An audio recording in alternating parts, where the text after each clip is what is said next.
Before we get into this episode today, I would just like everybody to know that we just did the hardest finisher of our lives. 50 pull-ups, 100 push-ups. Yeah. After our killer arm day. Yeah. That's it. That's it.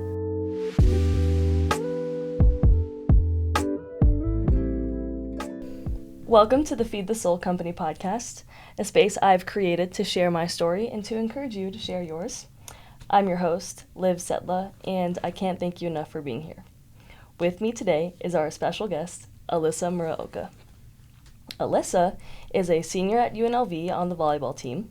She's also a Lib DS like me, and she went to the University of Portland for her freshman year, but then transferred, coming into her sophomore year, to UNLV. That's just a little bit about Alyssa, but how I know Alyssa is we made this acronym LP4L because she's my lifting partner for life. Basically, Alyssa is someone that I've been able to look up to and look at the work we do every single day, and she inspires me to push me to do more. Like, in the weight room, on the court, she's pushing me to be better. And I don't even think she realizes this, but her just being herself makes me realize that, okay, well, if she can do it, I can do it too. And yeah, she pushes me physically, like to say, Liv, you can do more weight, or you can do this more. I'm like, okay, but she doesn't even know this, but she pushes me just by being herself every day, how she competes. And she's incredible. And I would probably say one of my closest and best friends. And it's so funny because our friendship was not always like that. Nope. We'll get into that and talk about that a little bit more, but I'll let her introduce herself. Alyssa. Well, first, I just want to say Livy has also pushed me to be, like, the best, maximize anything, like, everything, physically, mentally. Yeah. But I guess Livy touched base on most of it, but one thing about me is I have a really competitive spirit, and I'm very passionate about pushing myself as well as others to maximize their mind and their potential, both physically but also mentally. I love that. Alyssa is just a competitor on and off the court. That's who she is. Alyssa, so tell us a little bit more about your journey coming from Portland to UNLV. Yeah, it was honestly really tough for me coming from Portland because back at my old school, I somewhat lost, the love of the game. And I was sure that I wanted to keep on playing, but I just wasn't loving it as much as I do now. And I think coming to UNLV, I was still skeptical about, like team cultures and how, like, I'm going to fit in with this team, especially most of, like, our class was previously there, and I was coming into a brand new class that was all really close already, and but they welcomed me with open arms, and it was just the best. They made the transition as easy as possible. And back at my old school, it was strictly, this is where I got a lot of my competitive spirit from. It was strictly like just about playing time and being the best volleyball player. And I think I got caught up in becoming the best, like, just physical volleyball player that I could be. And I think over time I learned that there's so much more outside of just volleyball and the weight room, and also, like, the connections that you build with your teammates has such an impact that on the game and how you play on the court, and just, figuring out, like, then finally getting, like, the love for the game back. Aww. It was something that, like, was so easy as soon as I got here because everybody was just so welcoming. And, like, even though I guess, like, playing time wasn't as much as I had there, it was so much easier when, there's people around me that I just absolutely wanted to be around 24/7. Oh, Alyssa, thank you for sharing that. Okay, just in that segment, you brought up a lot of different components to your story. First of all, developing yourself as an athlete at your last school sounds like you focus a lot on the physical side. And then coming here, learning there's more to it, the relationships, different side of that. Do you want to talk a little bit about that? Yeah. Well, I guess at my old school, it was mostly like I was 100% set that, to be a better volleyball player, you had to just go in, get the reps, go get stronger in the weight room, go get more fit, go run more, and do everything physically. And I guess there comes a point where reps really do help, but once you get to, I guess, you're going to hit a roadblock because the mental side of the game is so important. And I think I always had a negative connotation towards like sports psychology, or maybe not sports psychology, but like therapy, which I think over time, like it's very emphasized here at UNLV, and I realized that it actually really helps like elevate your game to the next level. And to be the best athlete that you can, you really have to push yourself mentally, because here, like once we get to, I guess, college athletics, everybody can play, and everybody has the physical capabilities to do, Yeah. exactly like play volleyball. But I guess the mental roadblock would just be, how am I going to compete when it's a tight game, or like how do I deal with the nervousness before games? And I think that's something that I was able to learn and grow as an athlete here. I love that. Everything about what you just said. Especially, I can completely relate to talking about coming in the gym, getting reps. Like, I thought to be the best volleyball player, I have to, it's all about the work on the court in the gym. But then, hence why I'm starting this podcast, there's more to it. Yeah. And let's share more about what we're doing outside of that. And I think you're such a great person to have on here because, guys, when I tell you Alyssa is a workhorse, like, I think I push myself pretty hard. Like, I'm like, okay, yeah, I feel like I can do that. But Alyssa, guys, she's insane. Like, guys that know that's Louis. No, Alyssa is superhuman. Like, just, like, in the weight room, like, the weight she's throwing around, plus, like, how much she can run, how much she can endure, like, stamina-wise. She's explosive. She's all these things. And also, like, she's, not to, like, bring us down, but we're little. Like, we're, like, we are throwing around weight that's, like, more than our body weight. Yeah. And so, like, I said this earlier, but I was like, just watching you do what you do inspires me to do more. But, yeah, well, so watching you do everything inspires me. Basically, my point with this is that if anyone's going to speak about pouring into the mental side, I think it doesn't just come from, oh, I just have to take care of my mental health and that's my only focus, but it's through this realization, like, we've worked so hard. We've done the work, we've done the reps, done the grind, and it's like there's still a little bit more, but it doesn't feel, it's not the more, it's just the smarter side about it, like, well, what else can I do differently? I think that we've been learning that through our journey here at UNLV. I'm kind of bouncing off different things because even in your first segment when you were talking about your experience in coming here, you also touched on changing positions, changing playing time. Yeah. I guess that role in itself, that's another aspect that will impact that mental side of the game. Yeah. So do you want to describe a little bit more on that? Well, yeah. So at Portland, there was never really, there was competition, but like all of the DS Liberos played, and I was like mostly the starting Libero for my freshman year. And I guess coming to UNLV, there was maybe like, there's only 4 of us, but also still the competition was much higher.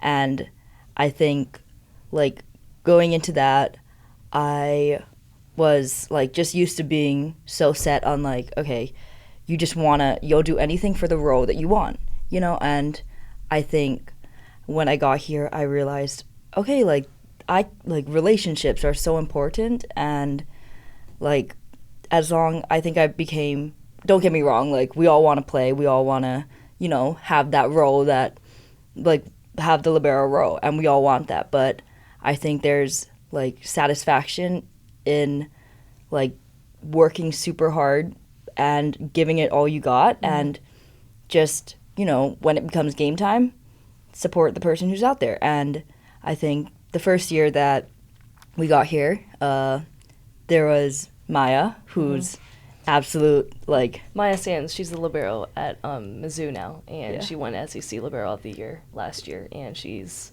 at the time, was a sophomore? Yeah. Oh, freshman. Freshman. Yeah. She's So, amazing. Like, she's incredible. And Maya, if you're listening to this, I hope you do, and I hope to have you here on one day, but you're incredible. Yeah. But that was our competition, so it's like, we understand she's got the role locked down. Yeah. And obviously we're going to still push each other to be better. That doesn't mean we aren't capable. Yeah. We can't play, but like Maya just does it at an incredibly high level. So Yeah. all respect to her. And I think, actually, let's get into it. I think that's kind of what, actually, I'm tired of beating around the bush. Alyssa, that's what got Yeah. me and Alyssa, we were like, it was tension. We weren't arguing, but like, we hated each other. Yeah. And it was a rough, what was that, sophomore, junior? No, Yeah. not junior. A sophomore year. Yeah. Junior year was last year. Yeah. Yeah. I'm like, not junior year. Where are we? Sophomore year. Yeah, so Alyssa and I hated each other, and it was this unspoken tension because we're both competitive. Mm-hmm. We're both the same as position. We're both, for me, it was like, we're similar stature. Yeah. So it was like, we're too similar. Like, Yeah. it was funny because, so in summer, when I first got here, she's been here for a year, but we had Wednesdays off. It would always just be, me and Livy Yes. lifting on Wednesdays. It would just be the two of us, but we had like this tension between us, even though, me and her would always set up like, okay, let's do extra here, let's do this. But it was Yes. just some weird tension that we didn't really even talk about until way later. Yeah. Okay, wait. Going back to what you just said about the fact that we would come in and lift, like, we're doing this together. Yeah. But it still felt like we were kind of competing Yeah. against each other while we were trying to get better together. Yeah. So, such a weird dynamic. Anyways, so yeah, then we didn't talk about it for the longest time, and then something off the court related forced us to talk about that, and then forced us to talk about our relationship overall. Yeah. And like, when I kid you not, I felt like Alyssa, so she's my lifting partner, so she's spotting me on the bench. I felt like she was literally standing over me, being like, I hope she drops this weight. And Like, I don't think you guys understand that we had the worst tension between us. yes, like It was, and people now, like the freshmen coming in this year, are like Alyssa and I joke about this all the time, like, yeah, we hated each other, and they're like, what? Like, yeah. what do you Now mean? we're like, we will not, like, we're inseparable. We're Like, inseparable. we do everything together. And let's talk about, like, I guess, like, dynamic between teammates, because Yeah. especially for a team sport, because it's like, obviously you want the role, you want to be on the court. This is obviously, we're all here to try to play. We're not here just to, like, have fun and yeah. just, like, whatever. And the fact that, but then also at the end of the day, if you don't get the role you want, you have to support your teammate to the fullest extent, watching them do what they do best. So Alyssa and I feel like we're both in similar roles where sometimes it's Alyssa's day, and she's the one out there killing it on the court, and I'm the one supporting her next to her. Then sometimes it's my turn, and she's got to be the one supporting me. So we've realized this, and we've built this relationship upon, like, yeah, we're both going to we're both going to support each other, first of all.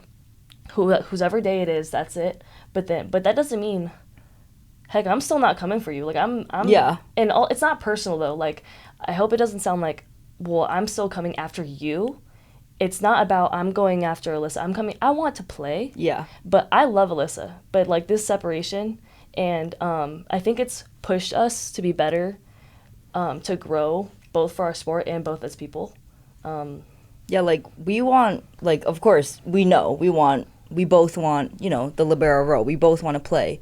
And if we, like, competing against each other, we know it's, like, it's going to happen. But we know when comes game time, or even practice, like, seeing each other do something that, is pretty amazing, we're going to be super happy for them. Or game time, we're going to be their biggest supporter. It's not, like we're coming after each other, don't get me wrong. But it's not, like, anything personal. It's nothing to do with, like, oh, I don't like you because, like, we're the same position. Right, and I think at the beginning of our friendship it was very personal, but now we've made the separation. And it just took time. Like, obviously there's some key moments that, like, we had to work through to get us there. But I just love this for us so much. Yeah, Like, me too.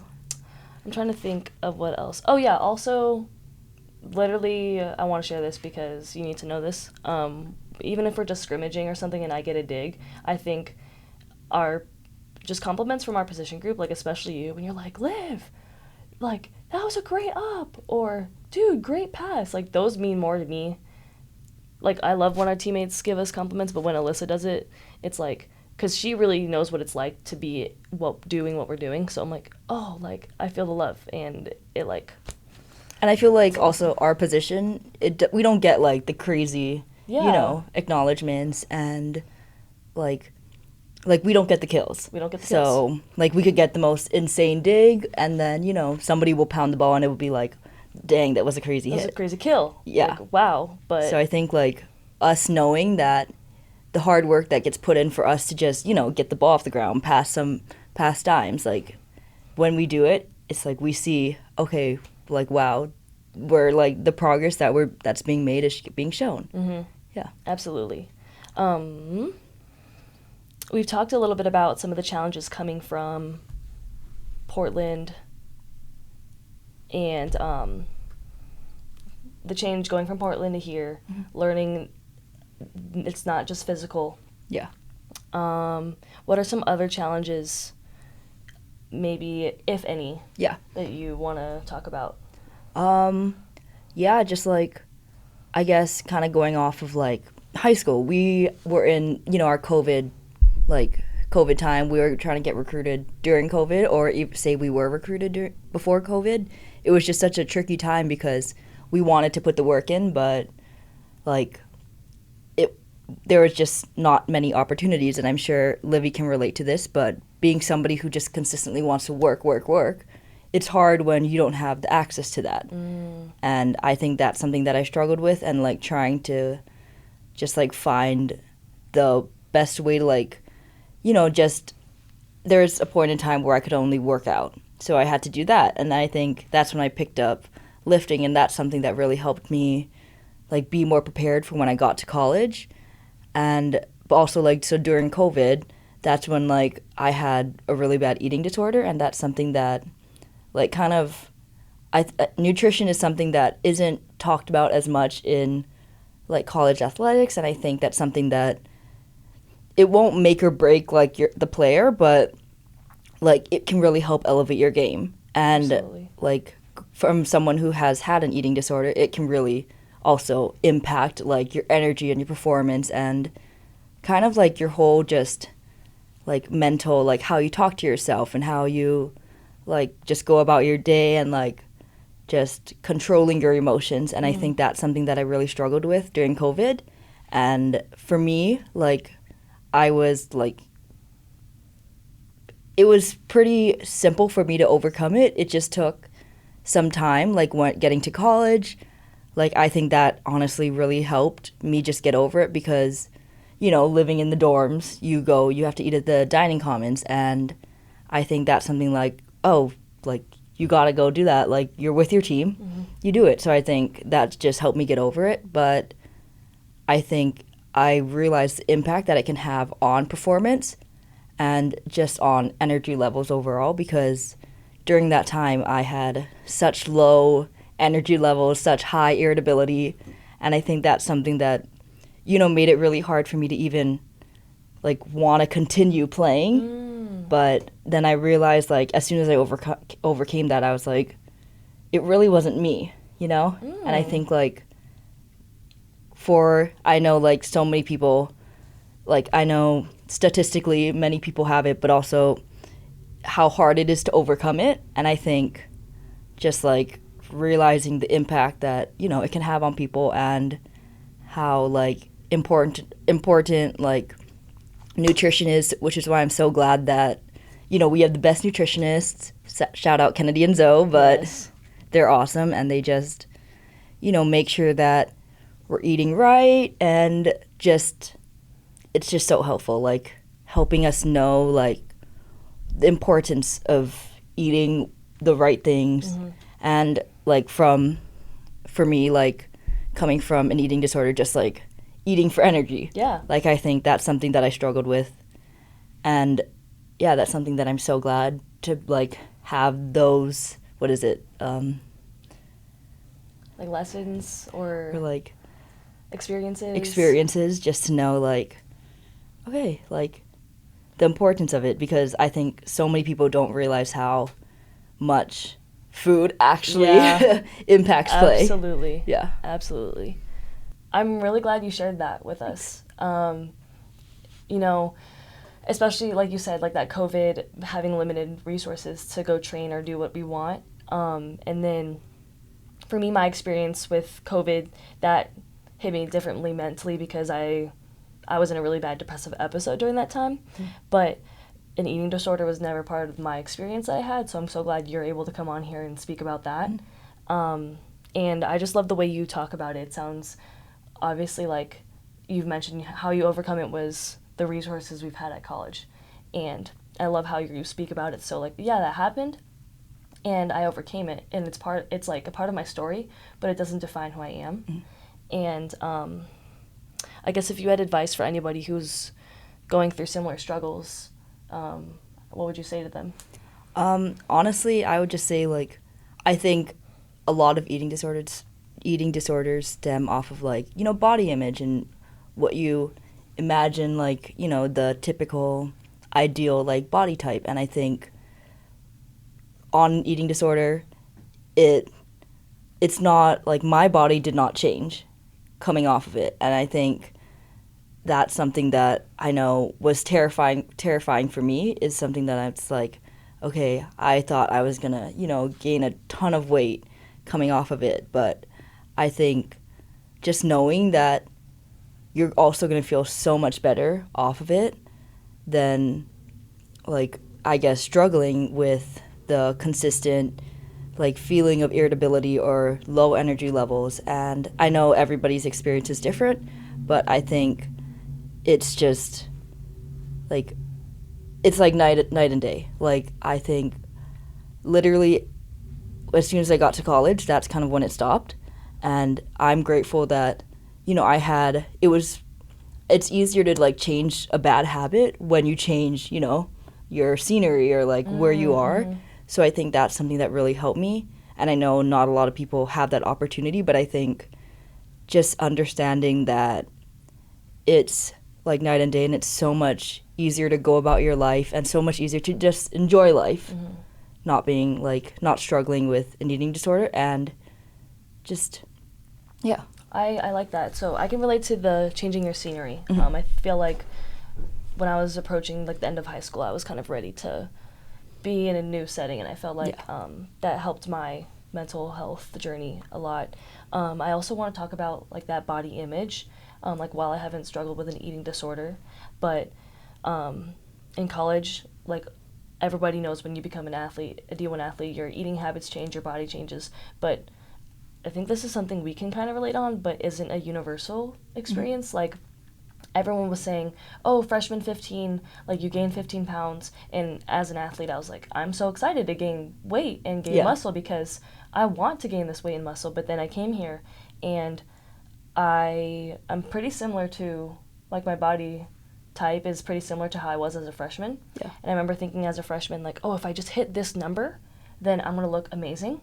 And then I hit that number and I felt awful. Like, I felt slow, I felt heavy, I felt like I wasn't like the best athlete. But now as a senior, I'm only a few pounds more than I was as a freshman. And I don't even know what my body composition is, like what my percentage of muscle to fat is, but I'm so much stronger than I am then. And I think in the weight room, I have this like, okay, I don't look like I can bench a plate, or I don't look like I can squat however many pounds. Livy can probably squat like 350. Okay, that's a little bit of an exaggeration. You can squat over 300 pounds, I know that. Okay, I haven't hit that yet, but that's definitely a goal. Basically, and for reference, like, I'm like 136. Like, I'm like, my body like fluctuates from 135 to 140. And before, like, I would look at that number on the scale and be like, oh, this pound means I can lift this much more today. Or, like, I didn't eat as big of a dinner last night. Maybe I won't be able to lift as much tomorrow. but it's not about that. Like, I thought like the number on the scale was so closely related to how I perform, but now I'm at the point where it's not about the weight, it's not about the number, it's just how I feel. And I'm like, look, I don't like, if you were to ask me right now, I'm comfortable with my body because I know I can do so much. Mm-hmm. I can run this long, I can play volleyball for this long, I can lift this. And again, I'm not a bodybuilder, so I'm training to be an athlete, a volleyball athlete right now. So it's being okay with, look, maybe my body isn't how it looks. And obviously I have a different body type than a lot of people, so take what resonates and leave what doesn't. But even though my body doesn't look how I want it to, I'm still able to do so much. And I actually wanted to ask you this. I didn't write this down for the questions, but that has like kind of a double-edged sword, because on days I'm feeling great, it's like, oh, I can do this and do this. But then on the days where I'm like, whew, this weight feels heavy today. I can't hit this today. Or I did it last week, or I can't, or I'm not playing as good today. Yeah. Do you ever feel like, for me at least, I feel comfort in knowing my body isn't what I want it to look like, but I can do this. Yeah. But on the days where I can't do what I want or what I expect myself to, it's like, how do I still find comfort in what I'm doing? Do you have similar experiences to that, or? Yeah. So I think, well, for me, I also like even some days it's like, okay, I feel amazing, and then all of a sudden you can't hit the weight you wanted to, and it ruins your day. Yes. Like right at that moment you just think it's going to be a bad day. Like, I can't hit this weight. And then, I think working through that, it's like, how do I deal with this? Like, there's going to be times on the court too where it's like, oh, like, I don't feel confident today. I don't feel like I'm, like, say you can't move as well. If it's a game day, you're going to have to figure it out. And I think, like, just comfort in knowing that, like, hey, if we could just, like, there's never been a time where the weight felt awful and we just haven't finished. Like, I think there's been times, like, for me or, like, some other teammates that, it's like a rough day. Yeah. Yeah, a rough day. You can't, like, your repping set feels like your max set. And just knowing that you are going to make it through the workout, you're going to get through it, like, and then after the satisfaction knowing, hey, I felt awful today, but I did it. And, like, we can, like, work through these things and we can still do it, Dude, I love the way you talk about this. Another thing I admire about Alyssa is this is where I think we may be different, as similar as we are. We've said that a billion times, but I watch Alyssa, and if she makes a mistake or she has a bad day in weights or whatever, she resets so fast. Like, she's this word unbothered we've learned to love through our coaches, and she's just kind of like, I miss that, but it's okay. Yeah. And or like bad practice, whatever it is, like, she's just like, okay, and comes in the next day and kills the next day.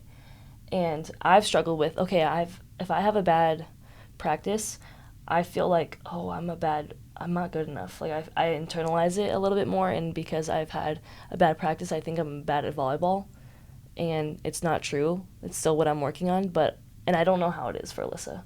Maybe she has that moment, but from looking at her, she is able to reset so much quicker. And how do you do that? So there was this one day at weights. This is, like, the one day that I vividly remember. It was probably, like, I felt so good going into this workout, which is the funny part. Like, I know Liv even remembers this day. Yeah. Like, I felt so good going into this workout. And then just the next thing you know, I can't, like, our strength coach he's so hard on us, but I love it. Like, he does it. Absolutely. He does it because he loves us, and shout out LV, he's the best. Shout out LV. He's awesome, but, like, he was pushing me, and it's just, one of those days where I just felt like I couldn't do it. And I got in my, like, head very mentally, and then I think it was our max day, and then I just broke down, and I had to end up doing my, your warm-up set, because I just felt so, like, Oh, I see week. now. Wait, was this power clean day? Yeah. Okay. Oh, it was this day. Yeah. So so this is set. I remember this. You're like doing the set that you normally just warm up with, but then you're like, wait, what? Like, and then we're supposed to be maxing out, so going up in weight, but then you were doing the same exercise, but it like wasn't just like it just wasn't. It just wasn't going. Yeah. And I think like I left that day. I was like I never want to lift again. Like this sucks. But then I guess like I think we all need those hours of cooling off, and I think that was just time for me to sit back, completely try to dissociate from lifting and volleyball, which I know is extremely hard, but for me, like I remember that day I just went for a walk, and I'm like, I just need to get outside, like go for a walk, and then just relax, like take a long shower, and then watch some TV. And I'm like, then I woke up the next day, I'm like, okay, it's a new day, we're gonna get after it. And I think I don't know if we had lift that next day, but I know like at practice I was like, okay, so what, we didn't hit the weight we wanted to, so what, we had a really bad lift. Like, it's volleyball now, and I think one thing that always sticks with me is like what LV says when he's like, okay, yeah, like lifting matters. Yes, don't get me wrong, like get strong, get like in shape, all that, but it doesn't matter if we can't play volleyball. Mm-hmm. And I think like backtracking to what you were saying about like, okay, yeah, you gained weight, which is like for some of us, like the goal is to gain weight. But then I also did that. I also gained weight, and I just felt like slow, and like you can't do as much on the court. So I guess that's something that like resonates with me, is like, okay, if you can't do it, like, okay, lifting wise, I guess it resonates with me. It's like, okay, if I can't do it in weights, I'm gonna do it on the court. Mm-hmm. But I guess kind of backtracking when you said like, okay, when we have a bad practice, how do we overcome that? Because I also feel that way. It's like, okay, like this sucks.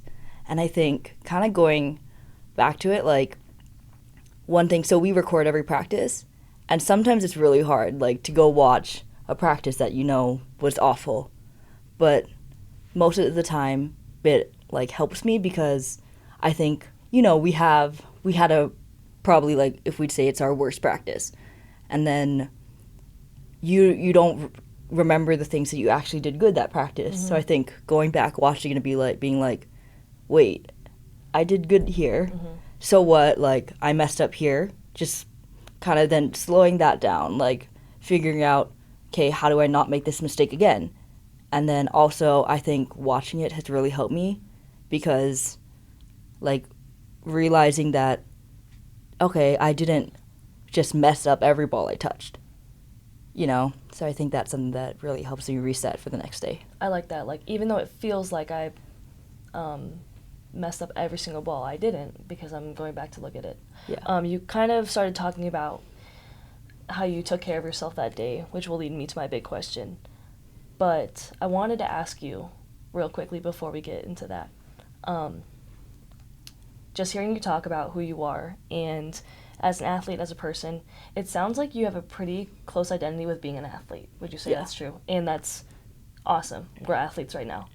But I think you do a really good job of that separation between, okay, I'm here, I'm in the gym, I'm being an athlete, I'm doing my sport right now, but then when I'm done, I'm back to being Alyssa. I'm back to being who you are. Even though even Alyssa off the court is still such a athlete-driven mindset, sporty person, what has helped you find this division or this space where you can like divide those two? I think it like wasn't even up until like I think we all closely, like any like athlete kind of identifies with their sport, and I think it wasn't until last year where I was like, wow, we're like, this is our senior year, we're gonna be done after this semester, and like it still sounds so crazy to say, because like for me at least, I've been playing volleyball since I was 8. Like that has been my whole life. And it feels like surreal to like not identify as a volleyball player. And I think kind of just, I think last year, my junior year, I kind of like had to snap into reality and be like, yeah, you're not going to be a volleyball player your whole life. Like, even, you know, those who go pro and those who continue to play, it's like there's going to be a time when you have to be done. And I think that was a tough pill for me to swallow. And I just kind of worked on, okay, who am I outside of volleyball? And I realized, like, okay, just hanging out with the team, that's something that we do so much and, like, love. And there's so many times where we're hanging out, we're like, okay, like, no volleyball talk. Nothing, like, you know, we're just a bunch of friends hanging out. Like, that's how it feels. And I think, like, yeah, we're teammates, but we also choose to be together 24/7. And that's something that I also love about our team, and they help me find, like, who I am outside of volleyball and just becoming, like, picking up stuff on the side. Like reading is something that I picked up recently. And just, like, kind of finding little things to identify with. Like, I think I found a lot of satisfaction knowing that, okay, like, maybe I won't be a college volleyball player, but I can still, you know, play pickup when I'm done, or, like, find, you know, I love lifting. Like, that's something else I can identify with. I'm not lifting because, like, I could also find, how do I phrase this, like... Is it like I don't have to lift to be a volleyball player? Yeah. Yeah. Yeah, like, I can lift because I want to lift. And just kind of, like, I think I found satisfaction in knowing that not, like, then everything, I feel like right now everything we do is to be the best volleyball player. Yeah, it is. And I think kind of realizing that there's so much more to ourselves, and we're all so different, but that's what makes us so great. But the one thing that we all have in common is that we play volleyball, but there's so many different things about us outside of volleyball, like personality, like just, I think, well, me and Livy will, you know, go hang out sometimes, just, like, even just at, like, our apartment. We'll just go hang out and talk, and I think that's something that has been really helpful, just, you know, disconnecting from just being a volleyball player. Wow, what a great answer. You talk about so many different levels to it. Like, okay, so first there's things that you like to do outside of the sport. Then, well, it was kind of this pushed realization once season ends. Then I just love how you talk about, it was so much joy. Like, yes, our season's ending, but it's like, I love what volleyball's brought me. And that comment you made about, like, oh, we're all best friends and we just have volleyball in common. It's like, that really puts things into perspective. Like, and don't get me wrong, like, in the gym, we push each other. And volleyball is going to be a driving, like, for our team and the culture we've set this year. It's like, it's really important to us that, because we want to win, we want to be successful, we want to become the best athletes. We're not just here to, say we're all on a volleyball team. Yeah. But because we're in a space that we've made so, like, high standard, it is kind of like, you know what, at the end of the day, it's going to be okay, because in some time now, like, volleyball is going to be the thing that brought us together, and volleyball is the thing that brought you the love of lifting, and the knowledge of how to overcome an eating disorder, and how to, I just, as a vehicle that's brought you to this point in your life, and learning to take the pieces from that and then go to the next thing, just sounds so, like, healthy and awesome, and, like, I think you're so awesome for that. Well, you're awesome. Alyssa, I could literally sit here and just talk about how awesome you are, but we might bore some listeners. But okay, so my next question, we've talked a lot about lifting and things like that. Typical day in season, like high stress time. Right now we're recording this in summer. We just lifted. We don't have anything till open gym at night, so it's kind of a little bit more of a chill time. But in the heat of season, what does that look like for you? Like, do you mean like a day in October? Like what our day looks like? Yeah, what your day looks like. Oh, okay. So I guess I'm not exactly sure what our fall is going to look like, our schedule this year, but usually last year we like lifted at like 2 and then practice from like 3 to 5 or somewhere around there. And I think, so for me, I used to sleep in super late every day, and I think now I realize how important, or how much better I feel waking up and giving myself the time to wake up, make some breakfast, then get a whole nother luncheon before practice, and then it helps me be present, and I'll just fully, I'll usually sit around and eat and do homework and then maybe watch some TV before practice. So then by the time I get there, I feel fully, I'm not going to go out and do a whole activity before practice because I won't be fully present before then. But then after practice, it allows me to like go home, take a long shower, reset, like make some dinner. What else do I do?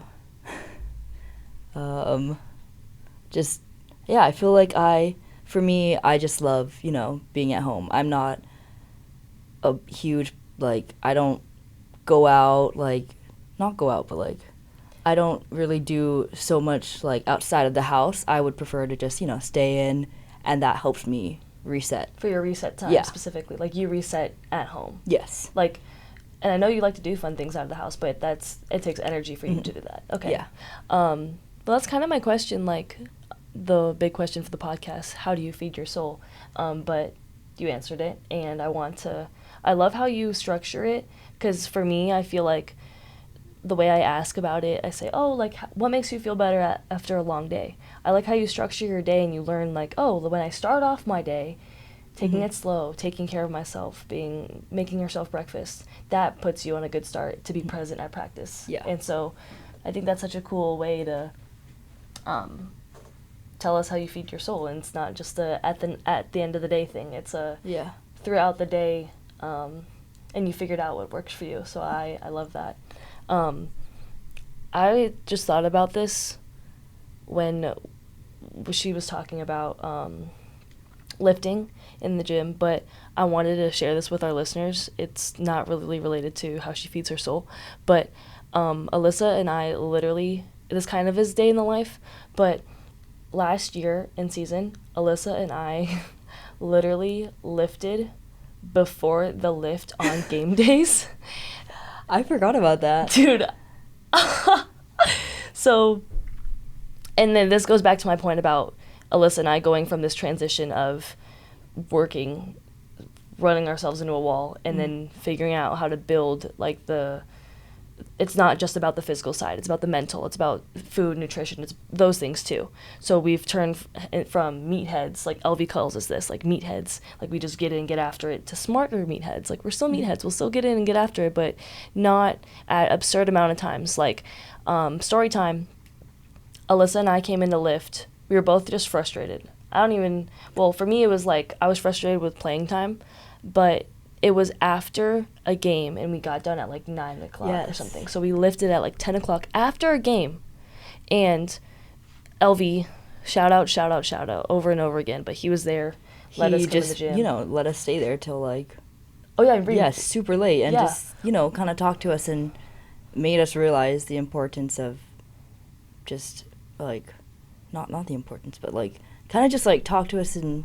a real talk. Yeah, a real talk, and... It was honestly probably, I will remember that for the rest of my life.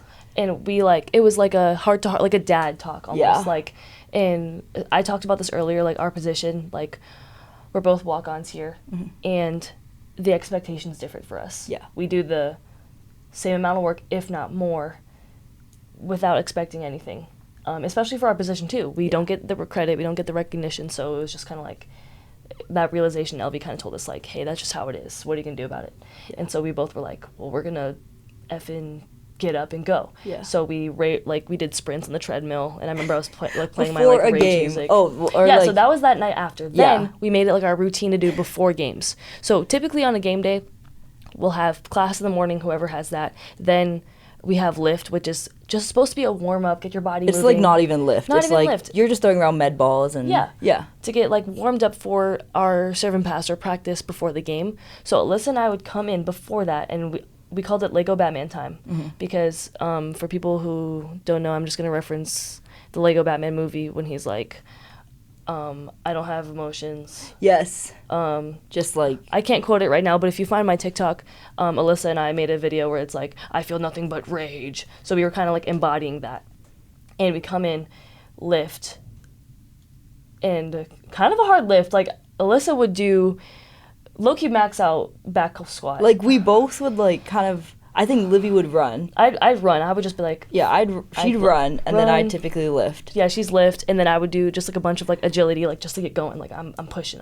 And then we'd play like whatever music we felt like. I remember one day like we were just playing a bunch of old school like bangers, and that was just so awesome. That was awesome, like throwbacks. Yeah. But it depends on the day. Just like for me, so at that point in my career, it was like I need that like heavy metal or like rage music, and then some days Alyssa was like, well, I want like house party music. So I'm like, okay, well, you can listen to your Lego Batman music. I can listen to my Lego Batman music. Yeah, But and like we would bring our AirPods if like we weren't on the same vibe. So it was honestly like but we we made it come work. in. Yeah, we come in together, do this insane lift, and then our teammates would be like, "Where are you guys going?" Like we're like Lego Batman time, and then so we would do that at home. Then we did it on the road, and we actually got in trouble because we went to the what is it, the gym in the hotel, and Yeah. we were like, let's do this, like, because we made it a routine. Because I remember we did it like maybe after like the first time we did it, we went, and then that was kind of the day where we both got our opportunity. Yes, okay, it's all coming back to me now. Like we've been talking about how like we just got to keep working. Our time will come eventually. So then after we did it, we both got to play on the court, and Yeah. we played. And it's tough because like since we're the same position, you typically don't see us both on the court at the same time. So when we were both like, Oh my god, like this is like, we were like, okay, it's because of the lift. yeah, it's definitely because Superstition. it's definitely because of that extra hour where we completely killed our bodies before a game day. So we have to do it every single game day if we're home or away. So that's what we did, and then I think we were on the road, so we went to the hotel gym, and then, you know, they were like, we don't. Malia basically, our coach, found out and was like, you guys can't blow your bodies out before the game. Like, you guys need to stop doing that. And we were like, why? Yeah, we were literally like we're like, ugh, like, why? And then halfway through season, I burnt out pretty bad. And then I was like, that's probably why. Yeah, we burnt out pretty fast. We stopped that after Yeah. maybe like 3 weeks. We did that for a little bit, though. Yeah. I would say 3 weeks. And that's 2 games a week 2 games a week. on top of everything else. But then we realized how much better we feel. Yeah, when you during the game. rest. But you live and you learn. So just the fun little meathead story from me and Alyssa Yeah. that I think is crucial to our story. Okay, well, you've told us how you reset in a day, taking your time. What else makes you feel better? How else do you feed your soul? So I guess, like, recently I've been going for walks. I didn't realize how much that actually helps reset, but like I kind of started it this summer. I know it's like 110 degrees here in Vegas, but like going out at night, I don't go for like a long walk, but it's maybe like, you know, to the mailroom. And I'm like, okay, this feels good. You know, I'll just walk to the mailroom, walk back. It's maybe like a 10-minute walk at most. And like that's just enough for me to get outside. And also, I guess cooking has also really helped me. I think I've picked up, like, you know, trying new things, and kind of, like, it helps me, like, forget about volleyball because I get so worked up about cooking, if that makes You're sense. in the zone. Yeah, it's like, for those of you that aren't good cooks, but, like, try to cook, that's me. So, like, I think it's like the perfect example of like, okay, you have to go exactly by the recipe, and if you go a little bit over, you're gonna ruin the whole thing. And that's how I feel, because somehow I find a way to ruin the most easy things, but I'm trying to learn, and like it gets me so in the zone that like I don't know why I love it, but No, I can relate to this because I had this kind of realization at the end of season last year. I was like, the motto in my head was, all that for that? Like, I just poured my entire life for volleyball, and it didn't go the way we wanted it to. But then I was just like, what do I do? And then I was like, I'm not even like a full functioning person. And I remember ranting to our sports psychologist. I was like, I don't know how to cook. I don't even know what I like. I don't know who I am. I'm just whatever. And then he was like, go figure out how to cook. And I was like, okay. So then I started like picking up recipes. And in the beginning, I was like, okay, I need to have this exact amount. And like, because people are like, have fun with it. And I'm like, I don't want to ruin it. Like, I'm not good at that yet. So, but now I can say that I enjoy cooking when I get all my ingredients. I can throw some things in there, and so I can definitely relate to that experience. Like, I only cooked out of necessity for a long time. Like, I need to eat, so I'm gonna make something, and let me just throw something together. It's not great, but now I'm like, I take pride in like, I made a good meal. And it maybe looks pretty. I'm not the best cook, I'm not going to say that, but I'm proud of where I've come. Same. I can make something that my boyfriend will like to eat, so that I'm very proud of. That's what I'm proud of. Like, something that, somebody else will like. Yes, that's like, just like... They think it's good? Cool. Yeah. We've answered all of my questions. We've hit a lot of things. I do want to say one more thing. As like a way that, I don't know if this is like feed your soul, but it like helps me. Like, this is so strange. But so I also met with our old sports psychologist. He introduced me to like this like number game where it's like it's like you try to time yourself as like, and you try to get to 100, you go by each number, and it's like all in different, it's like a number grid that you literally find on Safari, and he showed me it. It was initially like supposed to help like me with just like focusing, but like I find myself just using that to like fully get my mind off of other stuff. It's so strange. But like I love it, and like I'm also like, as we both said, I'm extremely competitive. So like I'll be playing that for so long just trying to like beat my last score. What game is this? It's like some grid on Safari. I think it's like a concentration grid. On Safari. And then like it just times you, and you have to get to 100 in as fast as you can. I love that. Well, my last question was, is there anything else you want to share with the podcast? Even after this, I'll give you a second. But before I get into that, Alyssa, low-key gamer, like, what is it, Tiki Solitaire? Tiki Solitaire. Alyssa will find a game and play that thing for hours. So I think that's another way you kind of just take your mind off volleyball. But she loves little games like that. So right now it's Brawl Stars. Yeah. Okay. I love phone games.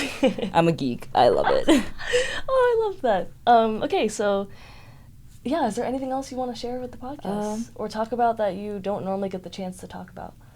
I just want to shout out Livy. Like, oh gosh, she's amazing. When I tell you, like, all of the mental stuff that I kind of talked about today was pretty much because of her. Like, I don't even think she knows that. But like, I was, like I mentioned, I was so focused on everything physical, but it wasn't until I got here.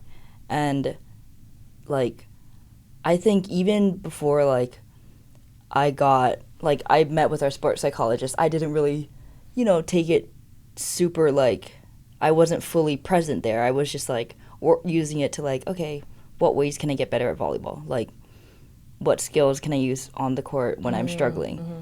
And I think, like, after talking to her, I realized, like, okay, maybe if I'm struggling on the court, it could be because there's other things lingering around.